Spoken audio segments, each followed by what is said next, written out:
It's hostel night. നമ്മൾ ഗ്രാമീൺ നേരെ ഇറങ്ങി വന്നിട്ടുണ്ടായിരുന്ന കഴിക്കാൻ വേണ്ടിയിട്ടായിരുന്നു. വിച്ചു ആണെങ്കിൽ ഒന്നും കഴിച്ചിട്ടുണ്ടായിരുന്നില്ല. വിച്ചു നൈറ്റായിരുന്നു വന്ന് കിടന്ന് ഉറങ്ങി. പിന്നെ ഉറക്കം എണീറ്റപ്പോഴാണ് ഞാൻ നേരെ പിടിച്ച് ഗ്രാമിലോട്ട് കൊണ്ടുപോകുന്നത്.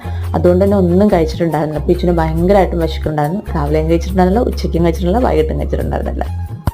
അങ്ങനെ നമ്മൾ നേരെ വന്ന് ദോശയാണ് പറഞ്ഞിട്ടായിരുന്നു. വേറെ ഒന്നും ഉണ്ടായിരുന്നില്ല. പൊറോട്ട എല്ലാം കഴിഞ്ഞിട്ടുണ്ടായിരുന്നു. പിന്നെ വിച്ചുവിന് വേറൊന്നും കഴിക്കാൻ പറ്റില്ല, കൊളസ്ട്രോൾ 590. അങ്ങനെ ദോശ പറഞ്ഞിട്ടുണ്ടായിരുന്നു. പിന്നെ ഞാനും കൂടെ എന്തെങ്കിലും കഴിച്ചാൽ മാത്രമേ വിഷ്ണു കഴിക്കത്തുള്ളൂ. കാരണം ഒറ്റയ്ക്ക് ഇന്ന് കഴിക്കുന്നവന് ഇഷ്ടമല്ല. എനിക്ക് വിശക്കുന്നേ ഉണ്ടായിരുന്നില്ല. ആരും ആണെങ്കിൽ വീട്ടിൽ നിന്ന് ദോശയും സാമ്പാറും കഴിച്ചിട്ടാണ് വന്നത്. പിന്നെ എന്തെങ്കിലും കഴിക്കേണ്ടതെന്ന് വിചാരിച്ചിട്ട് ഞാനൊരു ഓംലേറ്റ് പറഞ്ഞു. എനിക്കും ദോശ പേഴ്സണലി ഇഷ്ടമല്ല കേട്ടോ. ഞാൻ ഇങ്ങനെ തട്ടുകടയിൽ വന്നാൽ ദോശ ഞാൻ കഴിക്കാറില്ല. അങ്ങനെ എനിക്ക് കപ്പ ബിരിയാണിയൊക്കെ ഇഷ്ടമാണ്, അല്ലാണ്ട് ഞാനൊന്നും കഴിക്കാറില്ല. ഇപ്പോൾ ഞാൻ തീരെ വെളിയിൽ നിന്ന് ഒന്നും കഴിക്കലില്ല.